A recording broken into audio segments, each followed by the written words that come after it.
Boa tarde. Falamos direto do dia 11/11 de 476 depois de Cristo. E acabamos de receber uma notícia bombástica. O último imperador Rômulo Augusto acaba de ser deposto por um grupo de mercenários. Mas para entender por que isso aconteceu, vamos ter que voltar no passado, no início da crise do Império.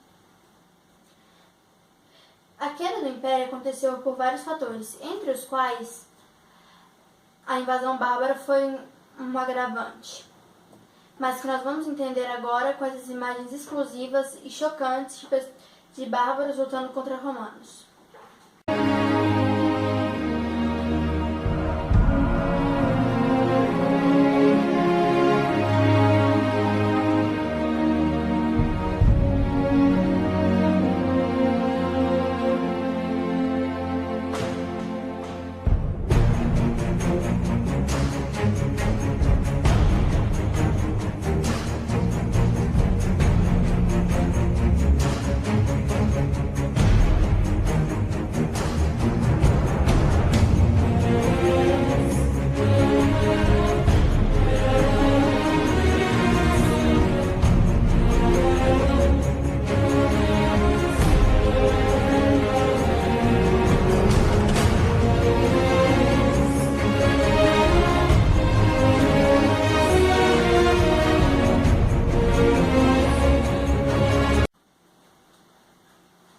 Essas imagens que acabaram de ver foi da crise do Império. E nessa série de reportagens vamos entender como um império tão grande entrou numa crise e num declínio. Como, por quê e por quais fatos aconteceram essa crise. Fique com os nossos patrocinadores. Oferecimento Nugget Sadia, 100% peito de frango. Todo mundo gosta, todo mundo quer.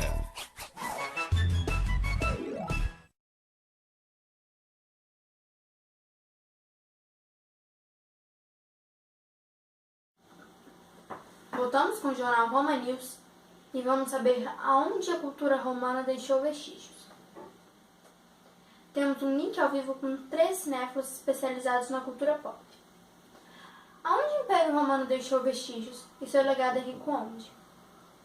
Roma, né, esse período histórico assim, é super rico, né? Os caras criaram estruturas de leis, criaram legislação, criaram o Senado, mas aqui a gente vai se focar justamente no pão e circo.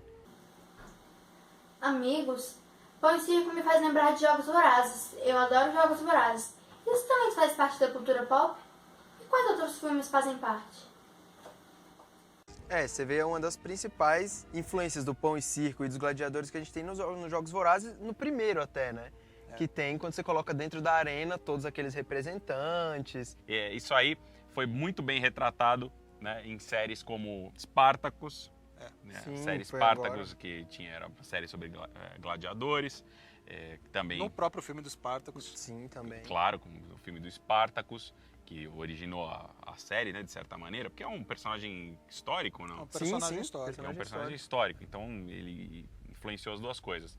E você teve também a série Roma, que apesar de não era uma série que tinha gladiadores e tal, não pegava esse lado, mas tinha toda a politicagem. Então era bem interessante em Roma também. O Gladiador do Ridley Scott, ele entra um pouco nisso, né?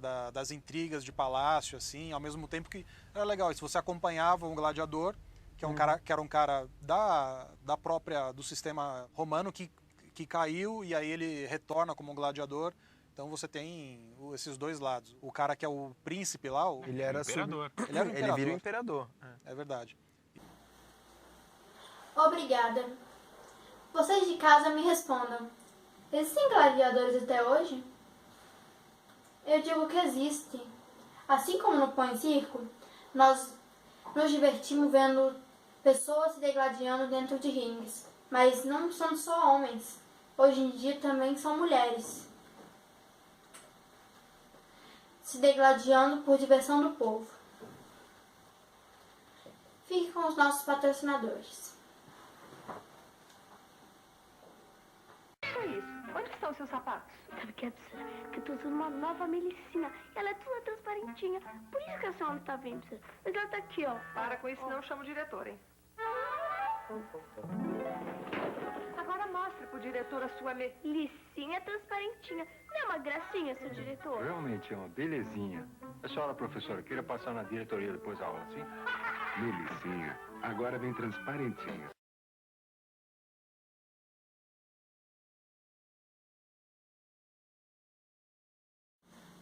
Voltamos com o jornal Roma News e nós vamos ter uma fotografia da queda do Império.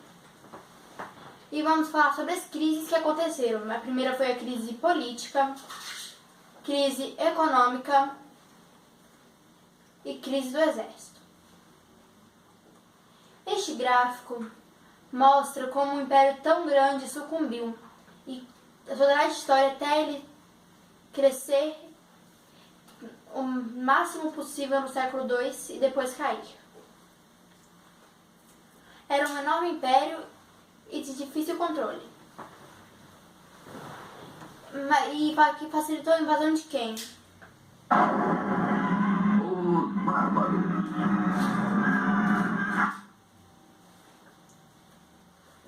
Mas quem eram os bárbaros? Os bárbaros eram um nome pejorativo para quem era germânico, de fora da fronteira, que não tinha as mesmas culturas. Os germanos podem também ser conhecidos como francos, visigotos, anglos e saxões, entre outros. E isso formou várias cidades, vários países, como França e Alemanha. Assim era como provavelmente os bárbaros se vestiam, que era um povo guerreiro e que tinha muita força de vontade. E o que a invasão dos bárbaros causou? Um processo de ruralização.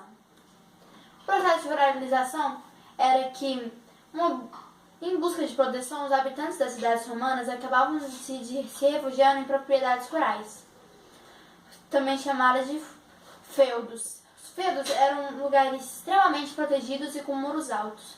Por isso você está andando lá na Europa e de repente encontra um castelo, que eram extremamente protegidos contra a invasão dos bárbaros. Outro fator também foi a Pax Romana.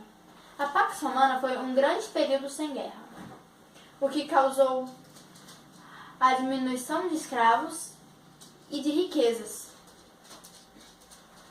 Isso também causaria um efeito dominó. Um efeito dominó seria menos mão de obra, crise na produção. Crise na produção, menos impostos, dificuldade de manter o exército, causaria soldados menos treinados e com facilidade para a invasão dos bárbaros. Outro fator foi o aumento de conflitos entre os plebeus e os patrícios, que aumentou a instabilidade política.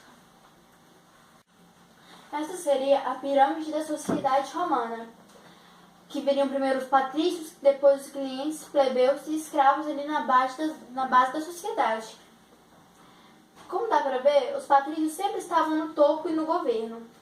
Os plebeus eram a maior parte do exército, e os plebeus, a maioria era lavradores, comerciantes e artesãos. Outro fator também foi o cristianismo. O crescimento do cristianismo, que contestava a base política do império, a guerra, a escravidão, a conquista e domínio sobre o povo conquistado, religiosa, politicamente. Ele dizia que Deus não era o imperador, Deus era só um e único. Também outro fator foi o aumento da corrupção, o que acaba com qualquer nação. O aumento da corrupção foi tanto no centro do império quanto nas províncias. Muito obrigado. Espero que todos os telespectadores estejam satisfeitos com as nossas reportagens especiais.